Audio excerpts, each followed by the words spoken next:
என் உயிரிலும் மேலான ஜோதிட ஆன்மீக பெருமக்கள் அனைவருக்கும் ராமநாதபுரத்தில் இருந்து டாக்டர் ஆர் தனசேகரனின் அன்பான வணக்கங்கள்.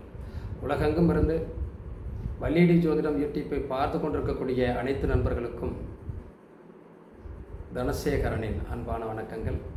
இப்போது என்ன ஒரு விஷயம்னா, இந்த மிருகசீரிஷம் நட்சத்திரத்தில் பிறந்தவர்களுடைய வாழ்க்கை வாழ்வாதாரம் எப்படி இருக்கும்?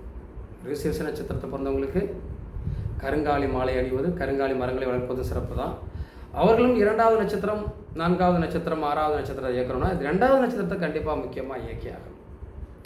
அப்போ இவர்களுக்கு 2வது நட்சத்திரம் எது? திருவாதிரை. இந்த திருவாதிரை நட்சத்திரத்தை இயக்குகிற போது அவர்களுக்கான பொருளாதாரம் வாழ்வாதாரம் சிறப்பாக இருக்கும் என்ற ஒரு நம்பிக்கை நமக்கு இருக்குது. அதற்கான மரம் செங்கரு மரம் அப்படின்னு சொல்லுவாங்க. இப்போ இந்த மரங்களை வளர்ப்பது அல்லது கருங்காலி மாலையை அணிந்து கொள்வது ரொம்ப சிறப்பாக இருக்கும்னு சொல்லுவோம் இல்லையா? அது மட்டுமல்ல, அடிக்கடி முருகனை வழிபாடு செய்து கொள்வதும் அம்மன் வழிபாடும் இவங்களுக்கு வாழ்க்கையில் பெரிய வளர்ச்சி கொடுக்கும். 2ஆம் இடம் திருவாதிரை, சிவன் தான் அந்த திருவாதிரை நட்சத்திரத்தை பிறந்தார். அப்போ சிவனுடைய வழிபாடு இவர்களுக்கு ஒரு பெரிய சிறப்பான ஒரு வாழ்க்கை வாழ்வாதாரத்தை கண்டிப்பாக அவங்களுக்கு கொடுக்கும். அது மாதிரி பார்த்திங்கன்னா, நாய்களுக்கு உணவு அளிப்பது பெரிய சிறப்பு சார். அவங்க வாழ்வாதாரத்தில் பொருளாதாரத்தில் உயர்ந்து நிற்கணும் அப்படின்னா மிருகசீரிஷம் நாய்களுக்கு உணவு கொடுப்பது இன்னும் சிறப்பாக இருக்கும். நிறைய நண்பர்கள் பெரியவங்களாம் பார்த்தீங்கன்னா, இன்னும் சில இடங்கள் பார்த்தீங்கன்னா பிஸ்கட்டை வாங்கிட்டு நாய்க்கு பின்னாடியே தர்றாங்க. அது பைரவர் ஒரு வகையில் சொல்லுவாங்க, நாய்களுக்கு உணவளித்தால் எதிரிகள் அஞ்சுவார்கள் என்பது.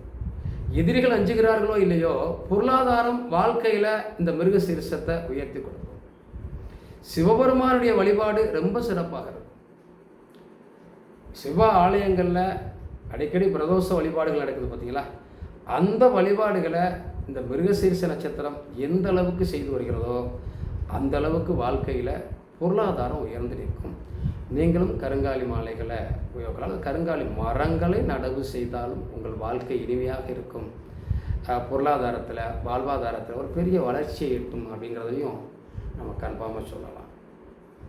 பொதுவாக மிருகசீரிஷம் என்பது கோபமும் உண்டு, நல்ல குணமும் உண்டு. நல்லவர்களோடு எழுச்சியாக பழகக்கூடியவர்கள், நல்ல அன்புள்ளம் கொண்டவர்கள், நல்ல தாய்மனம் கொண்டவர்கள், இப்படி எல்லாம் சொல்லலாம் அவங்கள. ஏன்னா அவங்க அப்படிப்பட்ட குணாதிசயத்தை கொண்டவர்கள் தான். இந்த மிருகசீரிஷம் பொருளாதாரத்தில் வாழ்வாதாரத்தில் ஒரு உயர்ந்த நிலையை எட்டுமா? நிச்சயமாக எட்டும். வெற்றி வரும், ஜெயிச்சிடும். பொருளாதாரத்தில் ஒரு அச்சீவ்மெண்ட் பண்ணும். இது ஏன் இவர்களுக்கு நிறைய எதிர்ப்புகள் இருக்குது? அதுக்காகத்தான் நாய்க்கு உணவு கொடுக்க சொன்னேன். தனக்கு தானே எதிரிகளை உருவாக்கிக்கொள்ளும். எந்த வகையிலாவது பிரச்சனைகளை சால்வ் பண்ண முடியுமா அப்படின்னா அதையும் தாண்டி எதிர்ப்பை உருவாக்கக்கூடிய வாய்ப்பை அவங்களுக்கு கொடுத்துரும். இவங்க வாயே இவங்களுக்கு கெடுதல்கிற மாதிரி ஒன்றும் இல்லை. அடிக்கடி சிவபெருமான் வழிபாடை பண்ணிகிட்டே வாங்க. ஆட்டோமேட்டிக்காக வாழ்வாதாரம் பொருளாதாரம் உங்களை மிகப்பெரிய வளர்ச்சிக்கு கொண்டு வரும். வாழ்த்துக்கள்.